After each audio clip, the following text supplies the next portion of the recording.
I hope that you have had wonderful learnings during these sessions. Let's just have a quick recap of what we have seen over the previous 2 days.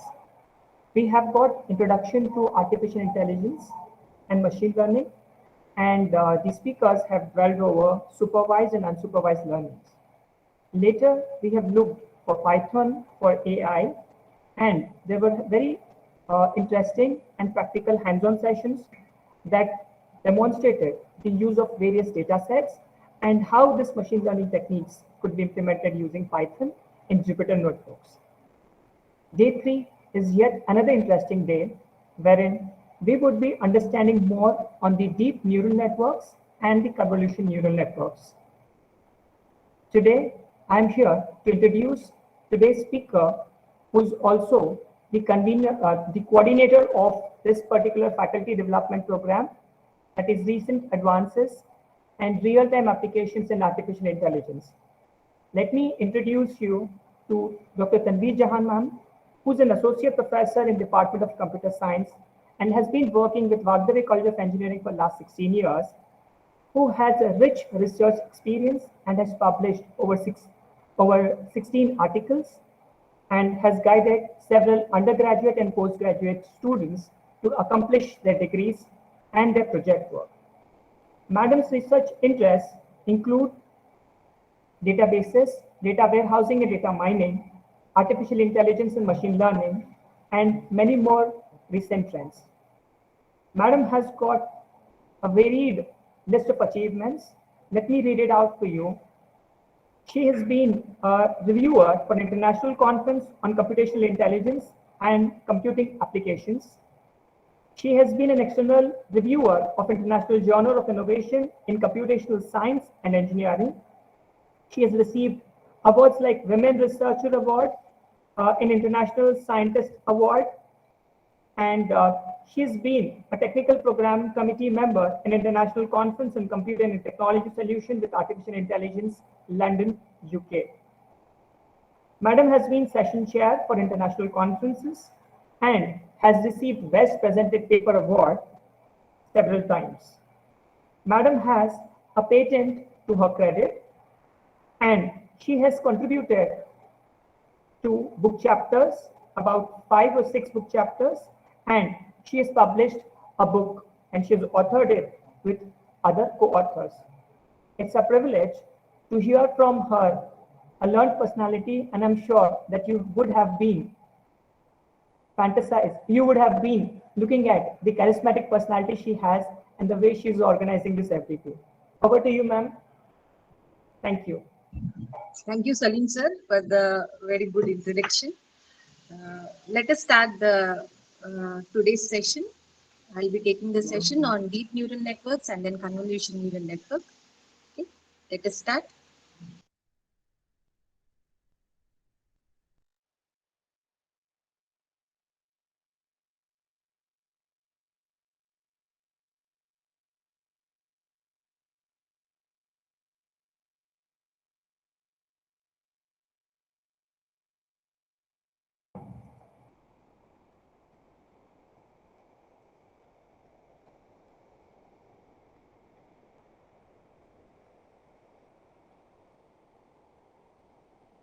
Hope my screen is visible, participants.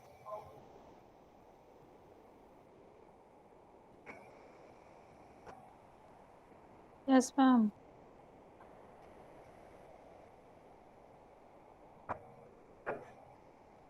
Today I'll be delivering a session on deep learning and convolution neural networks. I'll start the session with these contents. What is the need of an artificial intelligence? How do we overview, and this is an overview and limitations of machine learning, we'll see. And we'll see an introduction of deep learning, proceeding with the neural network concepts, and then convolution neural networks. So this is a slide I have gone with this one, a simple slide where you can see what is the need of an artificial intelligence. We had a system where we are tracking a car which is exceeding the speed limit. So there will not be a person who will be sitting over there and then monitoring what is the speed limit of each car.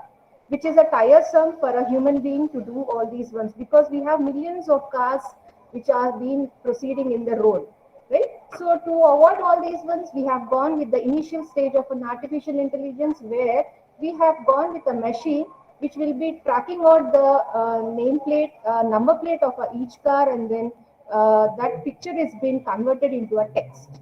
Yes or no? So where a particular car, if it is exceeding a speed limit, we are tracking out the nameplate of that car, and then we are charging him with a challan, right? So this is a basic need of an artificial intelligence, where we have gone with a machine initially to track out the speed limit of a car.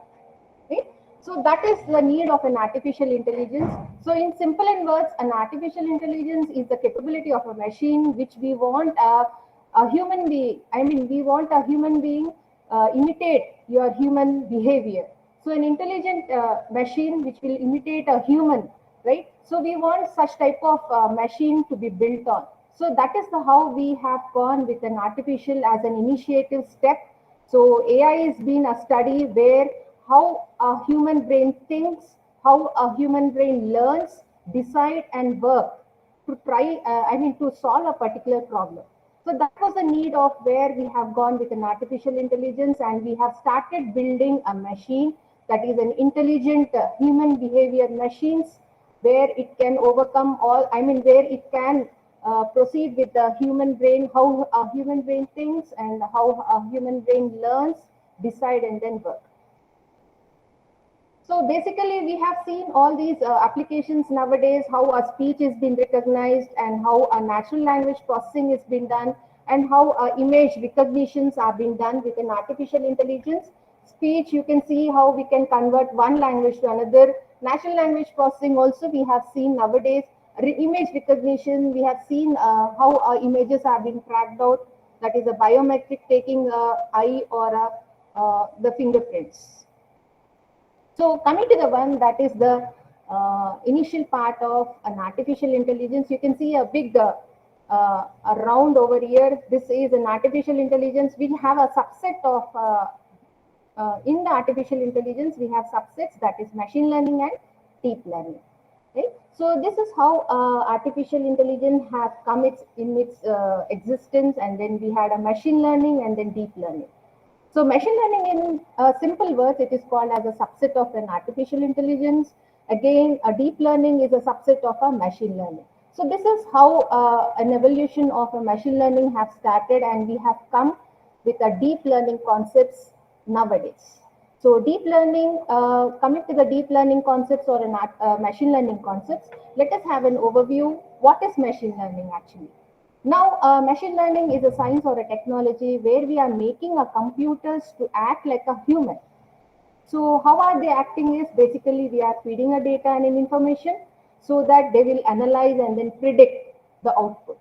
Right? So this is how we are giving for a computer where it learns, it will get a training, a computer gets trained with the past data, and it is been, we are testing this computer because it has been trained. This computer will become a model. This model is used for predicting, that is the testing is being done with this model, and it will predict the output. Coming to the one, what is basically a traditional programming language, the difference between a traditional and a machine learning. Traditional programming language, we are making a program, we are writing a program with the data, and then we are feeding that one into the computer. It basically gives an output. But coming to the machine learning, it is different from a traditional programming, where you are giving a machine the data as well as the output. It becomes trained and it becomes a model. So the output of this machine learning is a model basically.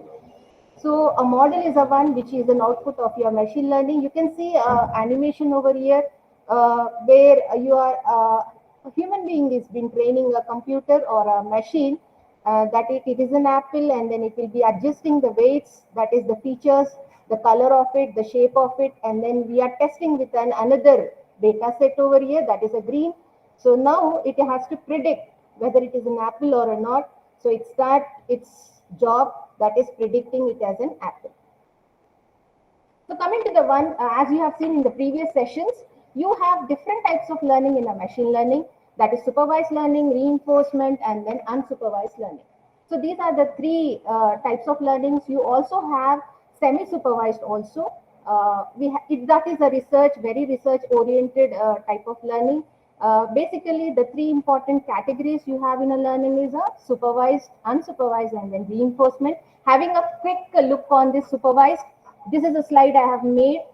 Of course, you have seen all these ones in the previous sessions, but this slide I want you to understand that a machine is being learned with a known data and the label. We are giving a label and the data. Now the machine has been trained and it has become a model. Now this model is predicting with a new data and the response it gives, right? So this is how we have given a label data. That is, a supervised learning is a learning where your machine will be learning with the help of a labeled data set. These are the different types of supervised learning you have: classification and regression, binary classification and multi-class classification. And you also have a regression as one of the method in a supervised learning, which you have seen in the previous sessions. Now, this is an example for a classification where your machine is learning to categorize your emails, that is whether it is a spam or a not spam, where it will be tracking out the features, such as in a spam mail, you can find a feature free, lottery, and all those keywords, and it will be scanning those contents and categorizing your new email, either it is belonging to a not spam or a spam. Likewise, this is a slide where we are going with the application, a quick overview of an applications of a supervised learning where it is used for a risk assessment, image classification, fraud detection, and visual recognitions. I hope all the participants are aware of all these ones which we are using nowadays as a supervised learning. And coming to the next type of learning, that is unsupervised learning, where you have given only one input, that is your data, and your machine which has trained with an unsupervised learning will become a model. It becomes a model and it will give a response for whatever the data you have fed in the form of some clusters. This is the response you get it from an unsupervised learning. Now, what are the different types of unsupervised learning you have in your machine learning is you have a clustering as one of the method and association as the second method. You have seen in the previous slide this method of grouping of your data. You can see it as a clustering. You have association where you have seen in a supermarkets or in an online shopping, when a customer buys some products, we are predicting what are the associated products a customer is likely to purchase. For example, a customer 1 and customer 2 are buying a product bread and milk. So we are predicting what can be the customer 3 going to purchase if he has purchased a bread.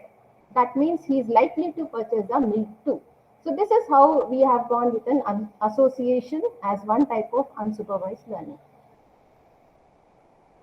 Now, what are the applications you have in unsupervised learning?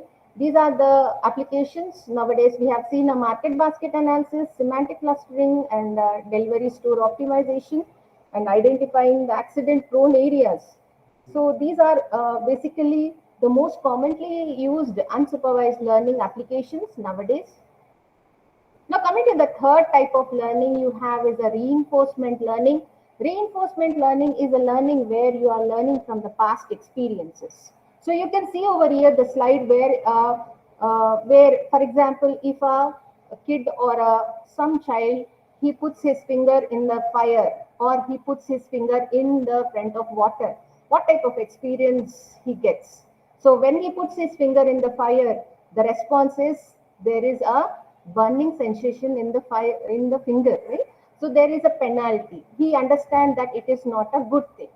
So it's a bad. So when he goes with a finger on the water, he goes with a finger on the water, he sees there is no such harm to his finger. So he goes with a profit. That means this is good. So he is categorizing with his experience what is good and bad. That is, in machine learning, we have the two words, that is penalty and reward. So penalty is the one when you have a loss, reward is the one when you have a gain the things. So this is how reinforcement learning has been going. Agent, he is going to perform some action based upon the environment. He is going to either get the state. What is the state is either a penalty state or a reward state, right? So if he has gone for a penalty, again, he in the next action, he is not going to have that type of state. So now this was machine learning, which you have seen in the previous case. Now, what are the limitations of machine learning? Why are we going for a deep learning is a very question mark over here for the learning methods. So machine learning is having its own limitations. That is, a high dimensionality of a data cannot be used by your machine learning. You can't work with a high dimensional data. That is, you can't have, your machine learning cannot work properly if you give large number of inputs and outputs. That is one of the limitations you have in a machine learning. The second limitations is very complex problems. That is, complexity, if the complexity of a problem has increased, that type of problems cannot be solved by a machine learning and as well as AI. For example, natural language processing and image recognition. So these are the limitations, we can say, where we are having those limitations and we are overcoming those limitations using the concepts of deep learning, right? So the limitations of your machine learning is a big challenge. That is, another big challenge for a machine learning is it cannot extract the features. Whatever the features you are providing, it will take the features manually. That manual feature, whatever the features you give it in a data, that has been taken by a machine learning, but it cannot able to extract the features by itself, right? So that is one of the, again, limitation for a machine learning. And it is also having a problem that recognition, that is, as I was telling in the previous case, that is your image recognition or an object recognition or a handwriting recognition is a big challenge for a machine learning, where the inputs and outputs are large in number. So all these are the limitations where we are going with the concept of a deep learning. So the need of a deep learning is we are using this deep learning where we want to process a large volumes of data or a huge amount of a data. The data which is very large enough, that is, it can be a structured or unstructured data. Structured, well in its form, that is, you have row and a column. Unstructured, that is your information you get from your web, that is your Google and all, the text information, right? Where it is unstructured, right? Your images and all, and videos, everything. So those data will come under the unstructured data. So the next thing is the need of a deep learning is we are able to solve a complex algorithms. If the complexity of an algorithm is increasing, your machine learning will have in its efficiency, that is, it cannot able to solve that type of problems. So that is the need of a deep learning. And then to achieve a large best performance with a large volumes of a data, we need to use a deep learning. So these are the things. The next thing is, as I was telling you in the previous slide, that is, in a machine learning, you are going to give your features. Features, for example, for an apple to detect, you are going with a feature that is the color of an apple, the size and the texture, everything. Those features you have to give manually to the machine learning, then only it will do its job, that is predicting whether it is an apple or a not. But over here, in a deep learning, you cannot, you can relax yourself, that is, your machine itself will extract the features and it will go with the prediction. So that is how we are going with the deep learning and then overcoming the feature extraction problem in a machine learning. Now, how are we going with a deep learning and what is the rescue problem? How are we going to solve this problem, whatever the problems, whatever the limitations we had in a machine learning, and how do we focus on a deep learning is, your deep learning is having a capability of extracting the features, that is the right features by themselves only. That is, a little guidance is needed from a user, and that's it. The deep learning models are very good enough to predict your outputs. So how it is doing its job, how a deep learning is going to solve this feature extraction, and the dimensionality of a problem is also being solved.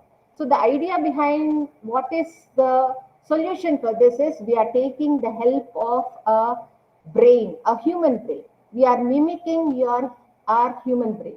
So deep learning is basically built, constructed with the help of whatever the brain a human being is having, and how a human being is thinking and solving the task, right? So all these ones are being, this is very, very important organ in our human being. So this we have taken as a solution for the deep learning to start its doing its job. So this is how we are proceeding. That is, a deep learning is going to do its job. That is, it is implemented through neural networks. So coming to the neural networks and how we are going to solve is, every human body is having a brain. That is, a brain is a central processing where you start thinking, your hands and legs start moving, right? So every human body is consisting of some cells, right? So we are using the concept that is neuron. We are using the concept neuron in deep learning. So that is the motivation. We are using a biological neuron, where this is a neuron. If you have seen, this is a cell around parted. So this cell is having all these, you can see the dendrites. These are called as dendrites, which is receiving the inputs from all the other cells in our body. And this is a cell, a processing body, which do its job, and then after it does its job, it gives the output. So this is an output. The output is called as an axon, and the axon is again connected to the other parts of the cells in our body. So when the output is connected, you have a little bit gap between from one cell to another cell, that is synapse, right? So I'll show the correct pictorial of this one in the next slides, but try to understand that this is a cell and this is a central processing unit, just like we have in our, we have these cells, n number of cells in our body, which is having, taking the inputs through a dendrites, and it process gives the output. The same methodology we have mimicked our cell into a neural network for a deep learning. That is deep neural networks. So coming to the one, you have the same one. That is, whatever the dendrites I was speaking over here, those are all called as inputs. So these are all the inputs, x1, x2. You have many inputs. You can't even imagine the number of dendrites, right? So you are not limiting your inputs. The inputs will be more. So these are all the inputs. You can see each input is carrying some weight. So for a input x1, we are going with a weight w1. Likewise, x2, w2. Similarly, for xn inputs, the weight will be w1. Now, whatever the processing you are going with this one, this is called as your cell body. We have mimicked as a processing element for this one. That is your deep neural networks. So all the inputs are carrying some weights, and then it is being given as an input to the processing element. So how it is given as an input to the processing element is, we are having the summation function. Summation, that is multiplying the input with the corresponding weight x1, w1 plus x2, w2, similarly till xn, wn. So S is a summation function, which is the sigma of xi, wi. So when it processes all this, when it processes the element, that is S, that is given as an input, that is given as an output. So this is an output. For this output, you are applying some bias. You are applying some bias. You can see in the next slide. So over here, whatever the summation you have got as an output, you are applying some function. F, you can see over here, F is a function that is applied to the summation, and with the summation, the activation function starts. So activation function is being applied. That function is called as F. F is your activation function, and you are making your neuron to fire. So your neuron will be firing as Y1, Y2, and Yn. So these are all the outputs. So you can see the outputs, how the outputs are being given from your cell body. Okay. So we can see in detail concepts. I'll go with an in detail, but coming to the one, how what is deep learning basically? So deep learning is basically machine learning technique only. It's a collection of statistical machine learning techniques where you are learning the features based upon your artificial neural network. So this is artificial neural network. You can see the picture over here where you can have number of inputs. These are all the inputs, and this is your neuron. I mean, the inputs are being taken. You can see that this is called as an input layer. This is an input layer where all the inputs are being fed, and then you have the processing. That is, this processing layer is called as a hidden layer, and this is also the second processing layer you can call is a hidden layer. You have two hidden layers over here, hidden layer 1, hidden layer 2. Likewise, all the hidden layers are giving its output to the output layer. So this is how we have input layer, output layer, and the hidden layers. So these hidden layers are processing units basically. So this is a processing a cell, just like a cell we had in the previous case. So all these are the processing units where the corresponding inputs and the weights are being multiplied and given to this processing, and you get an output. Right? That output is again given as the weight. This is your output, and the corresponding weight is given as an input for the next processing, which gives an output. This is your output layer, which is giving an output for this neural network. So we'll understand this one with a better example. You can see over here how a deep neural network is working. So this is what image we have given. That is two white boxes in the horizontal, I mean the second row, and black one in the upper part. So all these ones are given and fed it to the deep neural networks. So this is your input layer. You can see the input. First one is the first black. You are considering the black as a negative weight, white one as a positive weight. So we are going with this neuron, the indication. This is a input that is given, that is black. Likewise the white and the white. Now just check out. So you can see the images are given as an input, and we are feeding this inputs to the hidden layer. Right? So this is a hidden layer 1, hidden layer 2, and then hidden layer 3. This is your output. Now coming to the one, the black is being given with the weights. See the weights, negative and positive, you have got with a positive over here. Likewise, negative and positive, you have got a negative. Likewise, negative and positive, you have got a negative. Then we have changed the weights for that one. Negative, positive, you have got with a negative, negative, positive, positive, right? So over here, the negative and positive, you are going to change the weights to get your image back. See over here, you have got the image back. So this is how we are giving the weights for the corresponding hidden layers. Now we are understanding this deep learning again for the image recognition.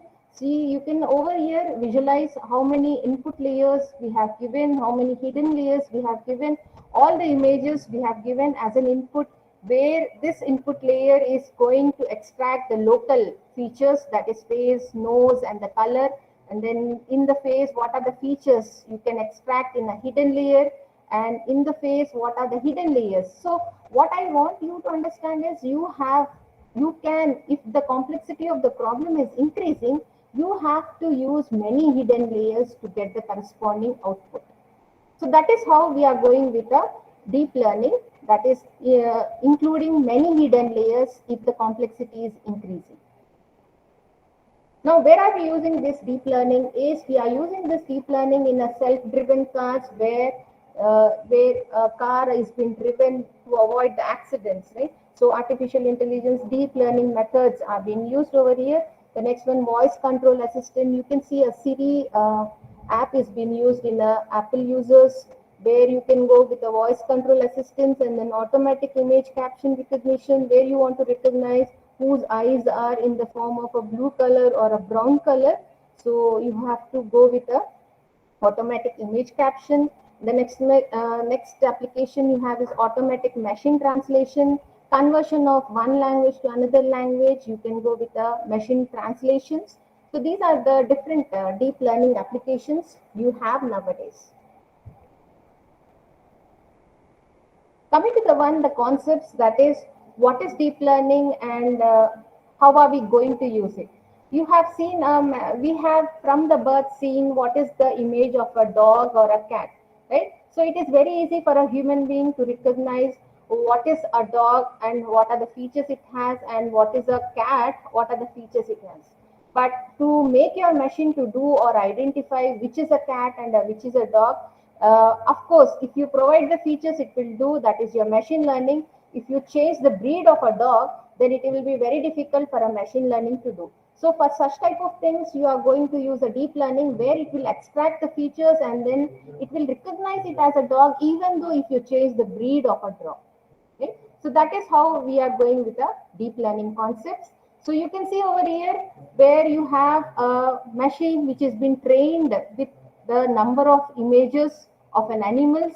Now this machine, when it has trained, now you are making this machine to detect or predict which is a dog over here. That is the image, right? So this is an input image that is given to the machine. So what does a machine do is it will extract the features. What are the features it is having, even though you are giving a different, see over here, when it is given as an input image, the features have been extracted. Your machine learning model will be predicting that this is a image. That is, it is an image of a dog.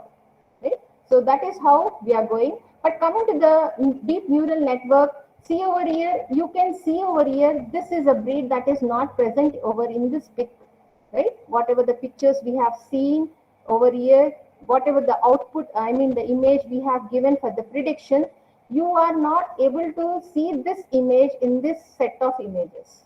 But in deep learning, your deep learning will be learning its feature and it will be checking the breed of that dog and predicting. It might be 95% belonging to a dog, 3% or to whatever the prediction rates you have seen over here.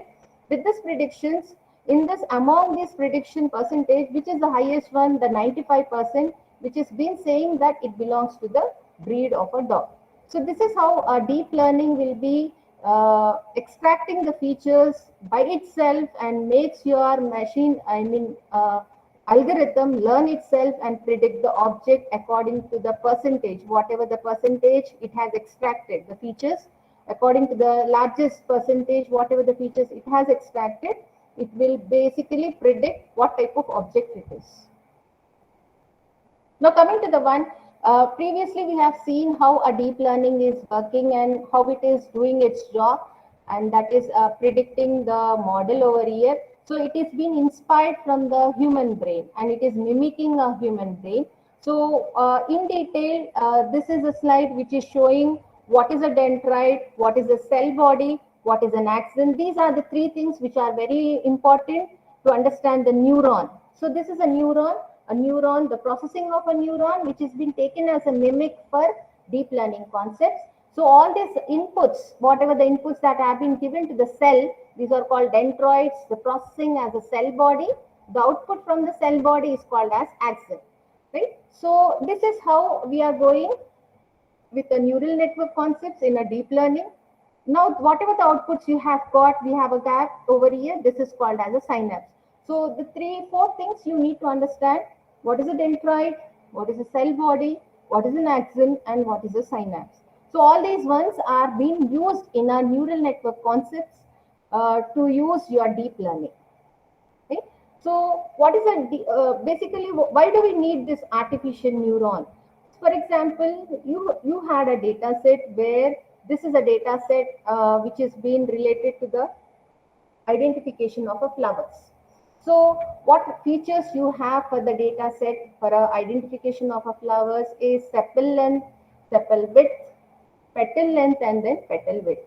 So these are the features which you are including to identify flowers over here. Now I want to classify what type of flower based upon the data set. So there are two ways. Either you will use a human brain to identify, or you want to make your machine to identify. If you are making a human brain, as well as as we think from the birth, that is this is the flower, but we want our machine to do the job, right? So how does it do the job? That is, a machine should have a human brain inside, such that it should start predicting which type of flower it is based upon the data I have given, that is sepal length and sepal width, and then petal length and petal width, right? So to do that job, we are using artificial neuron. So this is an artificial neuron where this neuron will be mimicking just like a human brain, and it can separate the different species of flowers. You can see over here, this is the set of flowers we have given, and the neuron has done its job and it has classified all the flowers into one category. These are the flowers which are belonging to one category, and this is a set of another set of flowers which is belong to the another set of category, right? So this is how an artificial neuron is doing its job in predicting or classifying the set of data, right? So how it is doing its job? So to do or to understand this the way the artificial neuron is predicting or classifying the species of flower, we need to understand what is neural network. So this neural network concepts are very, very important to make your deep learning model built, right? So as I have seen, I have been using the slide of artificial neuron. So these are the ones which are very important for us to understand. That is the inputs, the dendrite, the processing unit is your cell nucleus, and the output which you get it from the cell, it's an axon. And the output you get it from the axon, and which are again input to the next neuron. You have the small gap in between, as I was telling in the previous line, that is called as a synapse. So we have gone with a building mimicking our artificial neural network to a deep neural networks. So this is how an input is given, input 1, input 2, likewise all the inputs, the corresponding weights for all the inputs. This is your neuron, and we are going with an output. Now, this is the basically how are we having the biological neuron with your artificial neuron. The name, technical words we have given. The dendrites are called as input. The cell nucleus is called as a node. You can call it as a node or a neuron. And the synapse is called as the weights. The weights are being given as an again input to the next one. The axon is your output, right? So this is how this is how we are mimicking your deep neural network. That is all the inputs you have, x1, x2, and then till xn. So this is your inputs, the corresponding weights, w1, w2, and then till wn, and this is your step 1. Now to understand this step 1, as I was telling in the previous case, it is the input and weight multiplied with the next input and weight. So it is a summation, basically summation of all the inputs and the weights. Now over here, this step 1 is called as the transfer function. For this transfer function, we are applying some bias.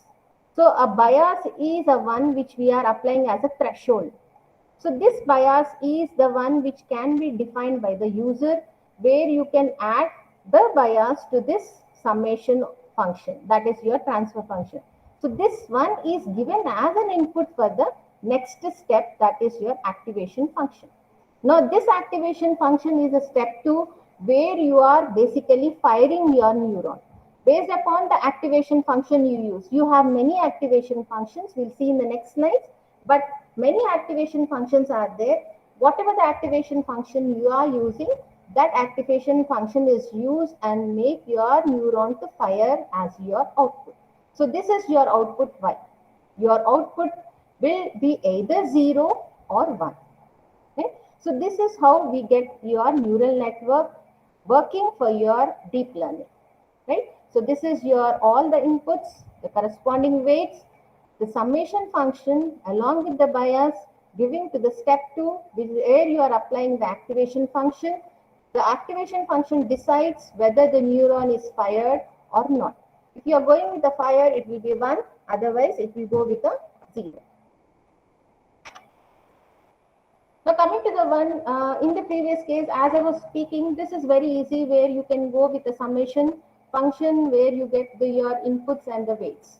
But you might be, the step 2 is a little bit complicated because it is the one where you are going to apply your activation function. So how many functions you have and what type of activation functions are there in a deep learning are your activation functions takes your weighted sum of inputs plus your bias as the input to the function and decides. It is basically a deciding factor whether the neuron should be fired or not. As I was telling you, if you have gone with a fired of a neuron, you go with a 1. If it is not, it will go with a 0. So what are the different types of activation functions you have? You have, these are the 4 activation functions very commonly used. That is a sigmoid function, threshold function, ReLU function, and then hyperbolic tangent function. This threshold function is also called as a step function. So the most commonly functions which we have seen in deep learning are sigmoid, threshold, and hyperbolic tangent function. But what is this ReLU function? This is a ReLU function where we are using in a convolution neural networks. That is where I have gone with the introduction part of a convolution neural networks. That is the next topic. So these are the 3 common functions which we are using in a deep learning. Coming to the one, the common use function, as I was telling you, we have a step function, sigmoid function, and then we have a hyperbolic tangent function, right? So coming to the step function, the step function is just like a step where it goes with a 0 to some length of your x, and then it will rapidly increase to the some value, that is 1. So it is 0 to 1, which is a step function. You can see the sigmoid, the name itself is telling the function will be in the form of S shape. You have the function in the form of a S shape, which gradually increases. You can see at a certain point it will be at a level, and then slowly it will be increasing to some value, right? So this is a step which is rapidly increasing, a sigmoid which is gradually increasing. Now the next one you have is a sine function. You can call it as a what I was telling is a hyperbolic tangent function, which is just like one where it will be ranging, the values will be ranging from negative to positive, -1 to 1. So you can see over here, this is a sine function. So you can easily remember these type of functions which are commonly used in a deep learning networks. Now coming to the first, as I was telling you, you have many functions. The next one, I'm going with the in detail with the first one, that is sigmoid. As I was telling you, sigmoid function is a one function which is commonly used in deep learning, and then where we are predicting the output will be existing between 0 and 1. You can see in the pictorial, the x-axis and y-axis, you can see your x is gradually negative over here, and when it is gradually coming towards 0, it is gradually increasing. You can see increasing of your function, that is sigmoid. This sigmoid function is phi of x, which is 1 by 1 plus e to the power of minus x. Right? So this is how we have the range of your sigmoid only between the value 0 and 1. So this is a sigmoid function which will set a neuron to fire or not. The next one you have is a threshold function. Threshold function is also called as a step, as I was telling you in the previous slides. This step function, you can see, it is just like a step which we draw normally on the paper, where it is negative at a certain point. When it reaches to 0, it rapidly increases. You can see over here the rapid increase from 0 to 1. So this is a step function. The phi of x is equal to 1 if it is greater than or equal to 0. You can see if x is greater than or equal to 0, the value of phi of x is 1. If it is less than 0, it is 0 only. So this is how we are defining our threshold function, which we call it as with the another name, that is step function. The next function you have is a ReLU. This is a rectified layer unit. You can call it as a shortcut, a ReLU function, which is nowadays, we are using in a convolution neural network for image recognition and all those ones. A very popular one. It has become a popularity as the requirement has increased.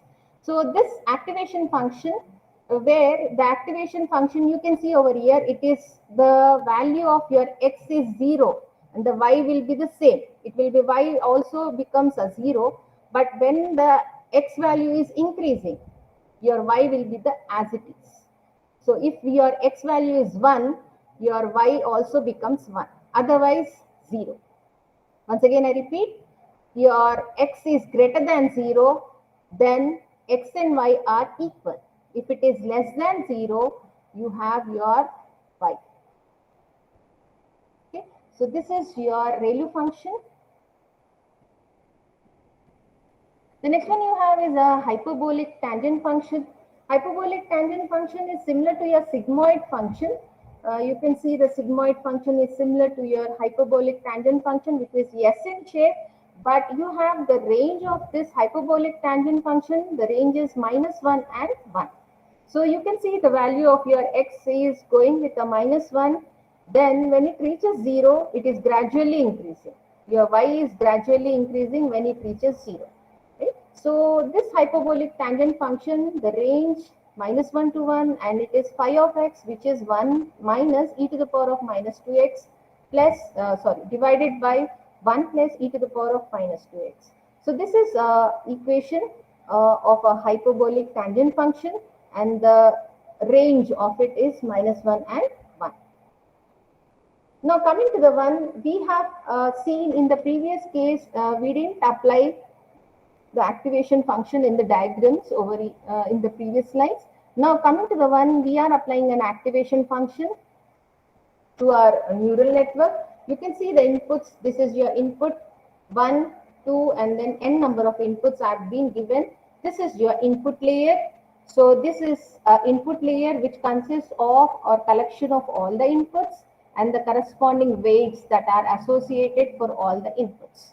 And the inputs are again given as an out, the inputs and the corresponding weights are again given as an input to the processing. So this processing elements are being present in a hidden layer. So this is only the one hidden layer. We have it in a slide. You can have n number of hidden layers, but this one hidden layer, you can see the corresponding inputs and the corresponding weight are being processed. And whatever the corresponding inputs and weights are being given, you are applying some bias and then activation function, and then you are giving to the output layer. This output layer will decide whether the neuron will fire or not. Right? So this is how we are giving all the inputs, summation of all inputs and outputs, and the bias and the activation function that is applied, and then we are going with an output. So this is, we have seen what are the different types of activation function. Let us see how does a neural network work, right? So whenever a neural network, we want a neural network to work, and we want to give some images, that is images of an animals that is having different dogs and cats, and how it is being given to the neural network, and we want to identify it, whether it is a dog or a cat, right? So what are we doing is we are taking the image in the form of pixels. Each pixel is an input to the input layer. All the, you have n number of images with the corresponding pixels. You are giving to the input layer all the corresponding weights that are being attached to all the inputs, and then we are feeding to the hidden layer. This is your hidden layer. We have two hidden layers in this network, neural network. This hidden layer and the next one, you have the next hidden layer, and then the same processing will be done, that is activation function along, and then goes with an output. This is your output, which says and which is classifying, that is you have your set of dogs and then set of cats, that is you are predicting, right? So you are already aware of your this is your actual outputs, and you have the target outputs also. Your actual outputs minus target output is your error, which you get it from the neural network. Okay? So that is how we are classifying. If the neural network is not giving the actual as you are having a predicted ones, you have to retrain back your neural network once again. That is adjusting the weights. You are going to adjust the weights back. that is going towards the back side of your neural network. So whenever you are going back, you have to adjust the weights and then give back again that weight as an input multiplied to the next neuron. So again, you are going to check what is your output you have got. If the actual output is equal to your target, then you can stop your model because it has classified the set of dogs and set of cats. Now, this is where I want you to understand how neural network works. That is your x1, x2, all the inputs with the corresponding weights, and you are going with a summation, adding up a bias, you're going with an output. That is adding up a bias and the activation functions, you get an output. So this is an output which you have got from the model. Now, whatever the output you have got, actual output is your this one. You have your targeted. So targeted, that I mean y cap minus y, that is you whatever the actual minus target, and you are calculating the error of it. So whenever you are calculating the error of it, this is called as cost function. Cost function is half of your actual minus target, right? So this is your square of it. So what I am going to do over here is we are minimizing the cost function. So the cost function should be minimized. That is the factor you are doing in the working of your neural network. So whenever you are minimizing and you are retraining back your neural network, that is you are going backwards. When the cost function, I mean when your actual minus target is not equal, you are again retraining back your neural network backwards. That is adjusting the weights. So whenever you are adjusting the weights, you have to minimize your cost function. Okay? So that is how we are minimizing the cost function, where whenever you are minimizing the cost function, the gradient is a rate which you are using with respect to your weight and bias. So what is this gradient and what is this, how are we going to change your cost function is you are using your gradient as a factor, where you can see this slide where the ball is rolling down, right? Whenever the ball is rolling down gently on a, when it will be rolling slower on a gentle side and faster on the steep side. So whenever it is rolling down, you are basically training your neural network. So if the gradient is very small, you can train it very fastly. So what is the thing you have to do is you are, it will train quickly if the gradient is very large, right? So over here, this is how, if you are going with this cost function, you are minimizing the cost function, so it will go down. So to which point you are going to stop? So you are stopping the point over here is, this is a point which we are taking as the best one to stop your neural network train. So this is a minimization of your cost function. Now coming to the one neural network. Your deep learning is using two types of networks, that is feed forward and then feedback, that is backward. So whenever it is going with a forward propagation, you have n number of inputs, the corresponding weights, and then you have a hidden layer over here where you are applying all the, you have the summation and the bias and the activation function, and the corresponding weights are again given as an input for the next hidden layer, and you get your weights as your output. This is your prediction, whatever the prediction you have done for your neural network, right? So this is how we are applying the weights for the each interconnection in the neural network.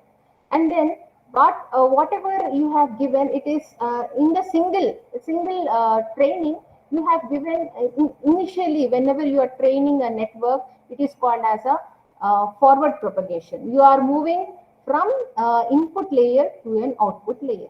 So you are applying all the activation functions to all the hidden layers and deciding which nodes should be fired and which features must be extracted. All those job is being done by the hidden layers. And then we are giving the corresponding outputs to the Y. That is your prediction. You are predicting your model over here and we are classifying. Okay? So after that, this is basically how you are predicting. This is your predicting and this is your actual. So predicting minus actual is your error rate. So whenever you calculate this error, you are going to calculate your cost function. So this is cost function, which is the difference between your predicted and actual, the difference of it, and then you have to minimize it.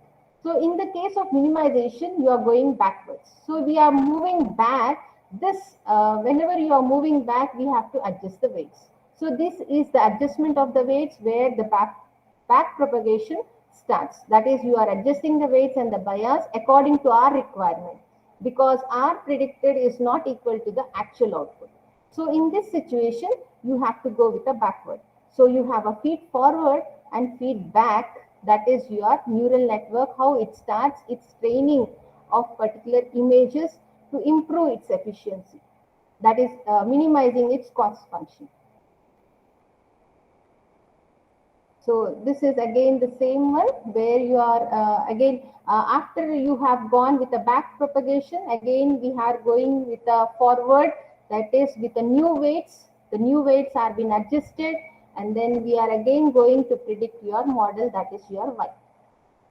So this is how we have classified it, classified the images using this prediction, that is your Y. So, it is a tough job for a neural network to do the things, because it is adjusting the weights as well as extracting the features and the type of problem it is going to solve, that is complexity of the problem. So these are the things it needs to, understand and then train the neural network in an efficient way. These are the steps. This is how a neural network is classifying the images, that is whether it is a cat or a dog, right? So coming to the one, how are we going with the image recognition? This is a very tiresome.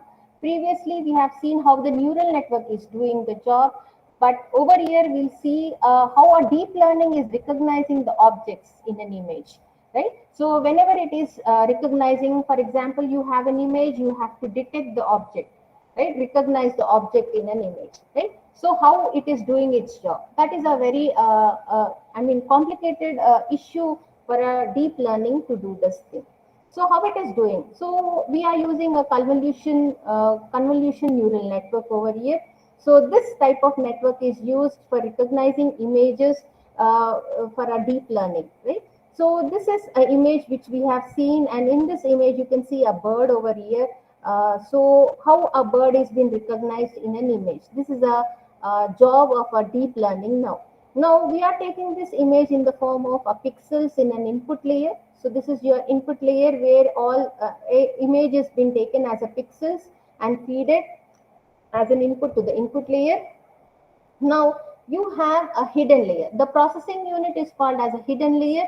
Since the complexity is more or less, the hidden layers will be built. So this is, you can see the number of hidden layers. 3 hidden layers have been there in a hidden layer. So this is input layer, hidden layers, and then you have an output layer. So 3 hidden layers are there. This hidden layer is doing its processing with the corresponding inputs and the weights. And then again, after it performs doing its job processing, the output is given as an input for the next hidden layer. That is the next neuron, right? So this neuron is again having its bias and an activation function going as an output for the next hidden layer, and then this output is given as an input for the output layer. So over here we are going to classify. You can see the outputs have been determined, that is a dog or a bird or a cat. So the output, whatever the outputs it is giving, you are detecting the image as a bird. Okay? So these are the different outputs you have got. So we are calculating your prediction. You have predicted, that is a neural network has predicted it as a bird. So how are we going to see how a convolution neural network is identifying? So this is a convolution neural network which has input layer, hidden layer, and output layer. Now how a convolution neural network is identifying the image of a bird? This is a very important issue over here. So what are we going to do is we are taking the pixels of all the images, the image you are feeding to the convolution neural network, the pixels of it is given as an input layer. The input is given to the input layer. So input layer will be accepting the pixels of all the images in the form of an array. Now you have a hidden layers. Hidden layer will be carrying, as I was telling you, machine learning is been having the features manually. You are feeding the features manually to the machine learning, and it is doing its job, that is predicting what can be the output. But over here in a deep learning, as I was telling you, your features have been extracted by your network only, that is your layers. Your neural networks will be extracting the features, that is your hidden layers will be extracting the features, and it is performing some calculations and manipulations, and it is being given as an output, and it is the output of it is given as an input to the next hidden layers, right? So that is how. For example, let us see with an example over here. This is your hidden layer. As I was speaking, you have a hidden layer. Now this hidden layer, as I was telling you, you have 3 hidden layers. These 3 hidden layers, I am going with the first one, that is this layer is called as a convolution layer. This layer is called as a convolution layer. In this convolution layer, what are we doing is we are taking all the processing units and we are taking this processing unit as well as the matrix filter. You are using this matrix filter, a filter. A filter is a matrix which is being taken by the user who wants to train the neural network. You need not bother about a filter. We are taking values of a filter of a matrix that is in the form of zeros and ones. Now this filter is being combined, or you are using this filter over the first layer. What is this layer? Is your convolution layer, right? So as I was telling you, you have 3 hidden layers. For each layer you have a name. This layer is called as a convolution layer. This layer is called as a ReLU layer. This layer is called as pooling.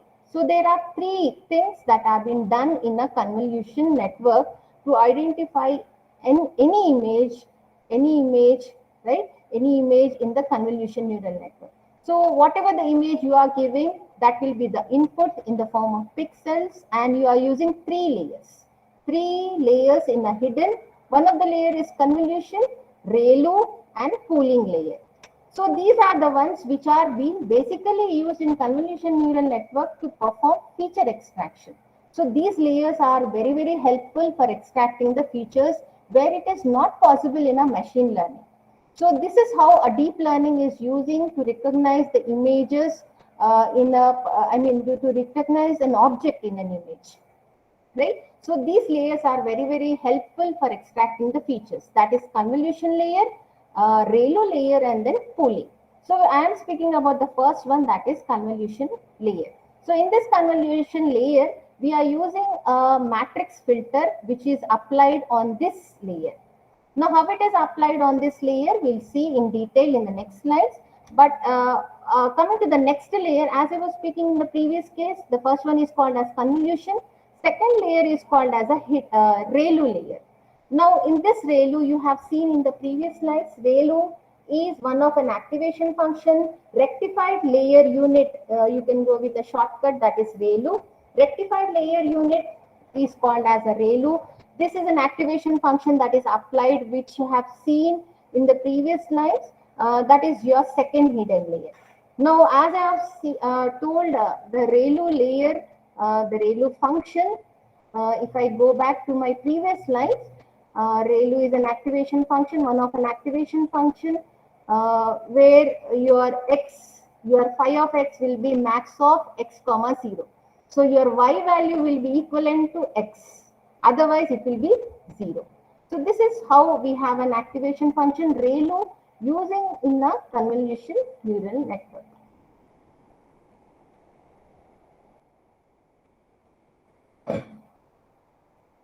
So this is a ReLU layer we have in a convolution neural network. The next one you have is a pooling layer. So this is a pooling layer. Pooling layer is a layer which has been applied, and you are using multiple filters to detect the edges and corners of an image, that is eyes or a feathers or a beak or some other features, right? So all these ones are being used to extract the features, that is your pooling layer, right? So after you have your hidden layer, finally you have your output layer. This is your output layer, which is going to, which is identifying the object in an image. This is how it is identifying. It has identified the dog and the bird and then your cat. Already this is a prediction one. You are matching with your actual. So it is equal to your action. We are stopping your convolution network with a training process. Now, who has introduced all these ones? A person behind this convolution neural network is Jan LeCun, is a person. He has recognized the convolution neural network. That is a pioneer. He's a pioneer. He's a director of a Facebook AI research group, and he has built the first convolution neural network. He's calling that first convolution neural network as LENet in 1988. It was used for basically initially for character recognition tasks, just like reading zip codes and the digits. And then we'll see this convolution network with a simple example. So these are the set of laws where you have some set of laws which is belonging to two categories. That is, some of them are going to belong to the ORCID and then the rose. This is your input layer, which is taking all the images of all the flowers in the input layer. And then we have a hidden layer. This is your hidden layer, and you have an output, and it is identifying the flowers. That is ORCID and a rose. So basically, we are having a neural network in the two ways, that is feed forward and feedback. Feedback is also called as a back propagation. But convolution neural network is always a feed forward neural network only. Basically, you have a feed forward neural network which is basically used to analyze the images. Whatever the images you are giving it as an input layer, the images will be taken in the form of a grid. A grid, a topology is being created as an input layer, and this CNN is also called as a ConNet. This is a shortcut. A ConNet is a net which is being called as a CNN. This is a simple example. Now we'll see this CNN with an example over here. You can see CNN, as I was telling you, it is a feed forward network which is basically used to analyze the visual images. So we have taken the image over here, that is 8, a symbol of 8, where you can see over here 8. We are converting this image into an array of pixels. This is your pixels of your 8. You can see the whites are being represented as zeros, and black ones are being indicated in the pixels as a 1. I can, if you are able to identify, so we are representing your 8 digit in the forms of zeros and ones, that is black and white. So this is the transformed image of your 8 into zeros and ones with the pixels. Now, to understand this convolution neural network, let us understand the convolution operation we are using on two matrices, that is A and B. We are taking the data in the form of matrix, as I was telling you. This is your A and B. So this A and B is a one-dimensional matrix. You can see 5, 3, 7, 5 and 9 and 7, and this is your B matrix 1, 2, 3. These two matrices are one-dimensional. Now what are we doing is a convolution operation has been performed on these matrices. You are multiplying each, the 5 is not visible. You are multiplying the first 3 elements of A with the first 3 elements of your B. 5 into 1, you go with a 5. 3 into 2, you go with a 6. 2 into 3, you go with a 6. And when you add up all these values, the sum of the values, you go to, get it as a 17. That is A cross B, you go with a 17. The next element, 3, 2, 5 with 1, 2, 3. 3 with a 1, 3. 2 with a 2, 4. And then 5 with a 3, 15. Summation of this one is your 22. That is your next element of your A cross B. Likewise, 2 with a 1, 5 with a 2, 9 with a 3. You get the values. Like this, we proceed and we multiply each element of your A and a B. So this is your A cross B, how you get the summation of all the products, right? So now this is how a convolution operation has been performed on each element of your A and B. Now how CNN is recognizing the images of a smiley over here You can see the representation of your smiley in a blue, in a pixels, that is zeros and ones. You can see zeros in a white and then one as a dark black as a one. So this is how the image has been represented. And we have in a convolution neural network four layers which are been responsible.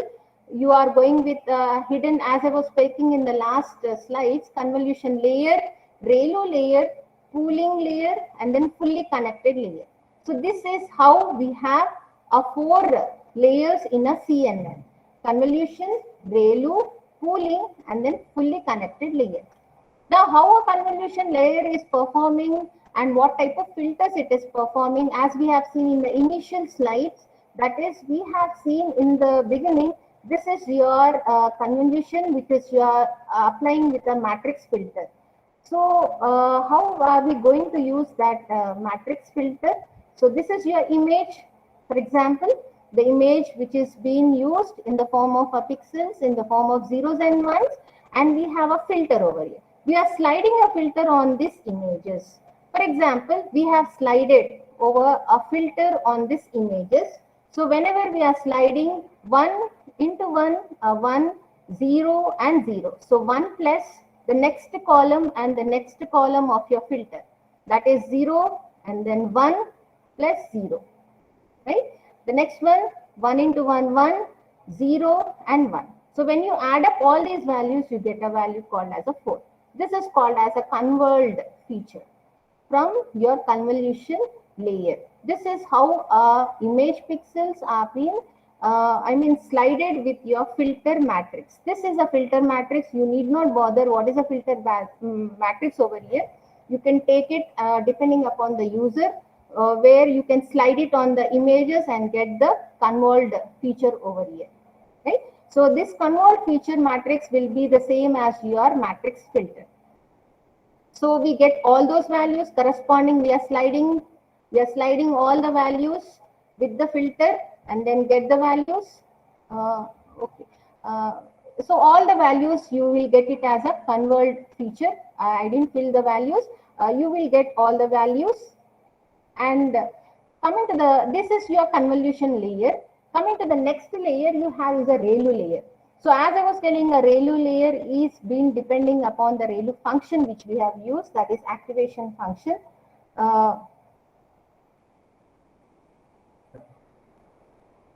This is your activation function, ReLU function which we are using, that is max of 0, z.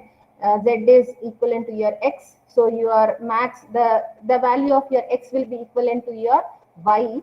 So this is your ReLU layer, where you are performing the element wise operations. You are making your set of all the negative values, negative pixels to 0, and where we are using a non-linearity to the network, and the output is rectified in the feature map.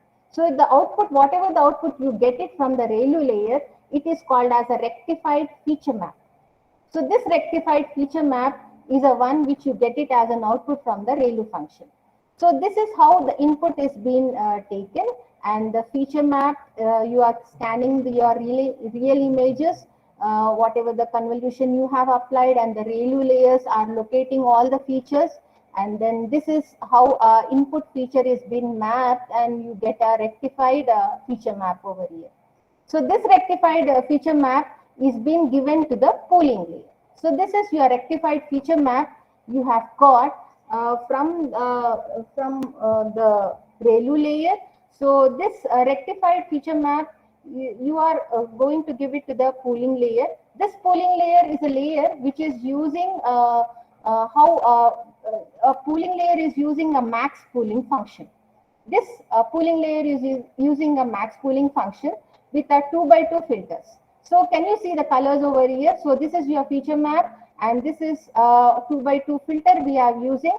The maximum of it, of your 1, 4, 2 and 6, the maximum of it is taken as your pooled feature map. So the next one, the maximum of it is 8, which is taken as a pooled feature map.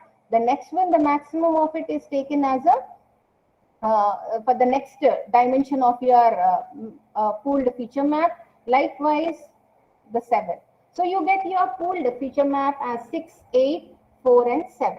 So these are all the maximum values which we have used the function called max for the rectified feature map to get your pooled feature map.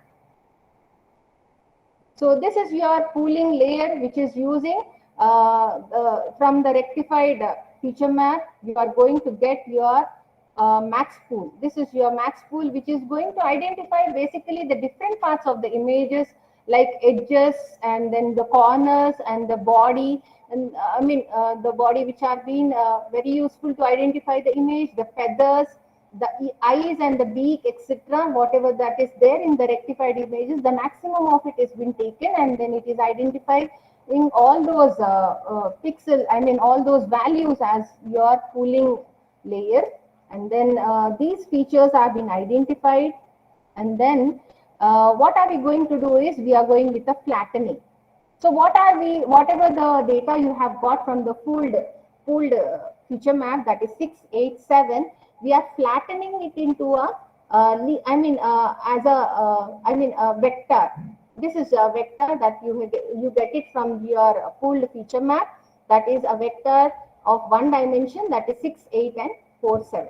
This vector is being given as a flattened matrix to the fully connected network. So this is your fully connected network which is being used to classify the image. So this is how we are going to have the convolution neural network. That is, 1 second, I'll show the, this is how, so this is how all the layers are being responsible. That is, input layer is given as pixels of all the image, the image is given as in pixels, and then hidden layer, convolution layer, right? And then you have a ReLU, and then pooling. All those are being performed, and then you are going with a fully connected and then giving it to the output layer, right? So this is how a convolution neural network does its jobs to recognize an image using these concepts. So this is a pooling layer and flattening, and then giving to the flattening. This flattening matrix is given to the fully connected network, and this fully connected network will classify the image, whatever the image you have given as an input, that is being classified as a dog or a bird or a cat. So this is how we are doing the complete process. This is an entire process of a CNN where it is recognizing the bird in an image. You can see a convolution operations that are being performed, and then we have a ReLU function, and then you are going with a max pooling. You can see the pooling as a max over here. So max pooling, this complete set is called as a feature extraction with multiple hidden layers. So this is the responsibility of a convolution network. This is the basic, the very important thing that is being done by the convolution network to extract the features from multiple hidden layers. Then the output is given to the fully connected network. See over here, the fully connected layer, the layers which are being having multiple neurons, which is basically doing a neural network job to classify the output, whether it is a dog or a bird or any other animal. Right? So now we are checking whether whatever the predictions you have got is equal to your target. Right? So your actual output. So if it is equal, we are stopping our network for a training process. So this is how basically we are going with a convolution neural network. If you have any doubts, you can.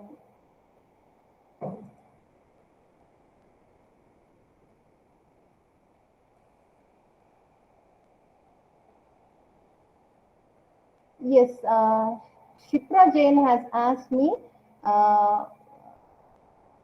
yes, what is the filter we are using? Yes, filter, it is a bother of a user how you design the filter. It is a user who takes up the filter and then use for the neural network. Either the dimension is depending upon the user it takes. User can take the filter over here. I think I have responded. Yes. Okay. Yes, any doubts or any clarifications? Because this is the initial stage of a convolution neural network, the basics. You can see the implementations in today's session. That is a deep learning using a TensorFlow installation, how a deep learning is used to recognize the images. In tomorrow's session also, we have the image classification also using a convolution neural network. This is only the introduction part. We have a hands-on session also. If you have any queries, you can ask me.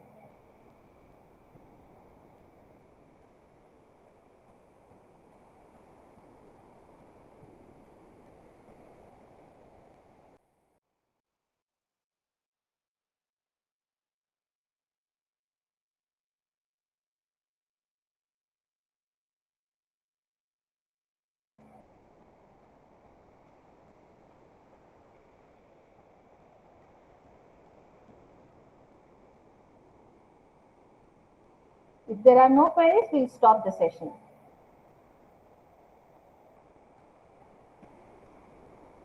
Yes, yes, yeah. We have gone with a 597 for the A, B as 1, 2, 3, right? So what are we doing is we are dependent on a B matrix which is only having a 3 values. So we are taking the first 3 values of your A, that is 5, 3, 7 and 1, 2, 3 of your B, multiplying each set. 5 into 1, 5, right? 3 into 2, 6, and 7, it's not 7, I think, it is 2, I think. Just check it out. Let me myself.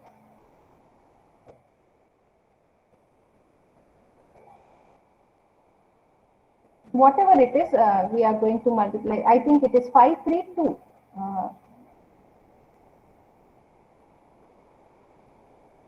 Yes, of course, if it is 7, 7 threes.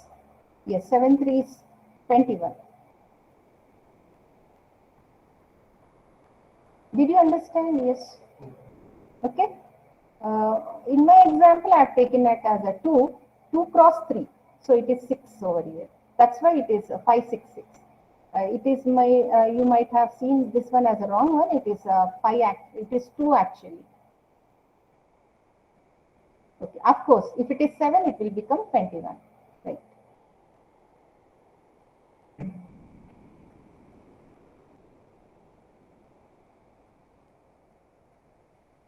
Okay. Thank you.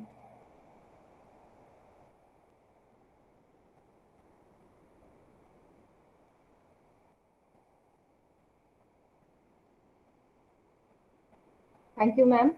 Uh, hope you have followed my session. Thank you very much for your patient listening. Thank you.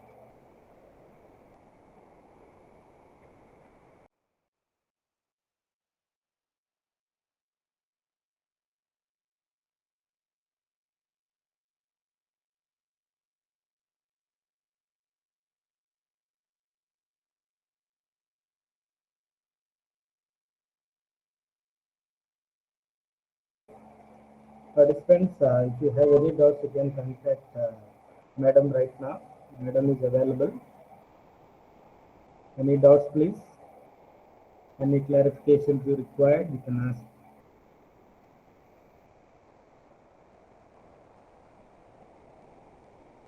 Yeah, attendance will post. Attendance will post, madam. Don't worry. Yeah, you are posting in group. Yeah.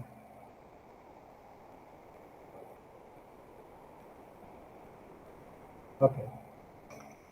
As a part of vote of thanks, Madam explained how deep learning will work and what is convolutional neural network, and also Madam explained the layers of convolutional neural networks, and it is very informative. Thank you so much, Madam. We had a wonderful session. Thank you, Madam. Thank you very much.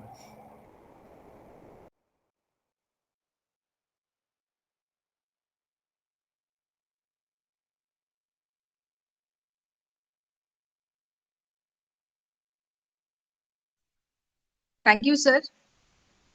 Thank you, sir, for participants are very, patient enough to listen to my session. Thank you very much. Okay, madam. Thank you. Participants, next we will take a 15 minutes break. After that, you can join at 11:45 sharp. Okay, we have wonderful session that is stress management. Please don't miss it. Okay, attendance we are calculating. Please attend in time. Thank you all. Thank you very much.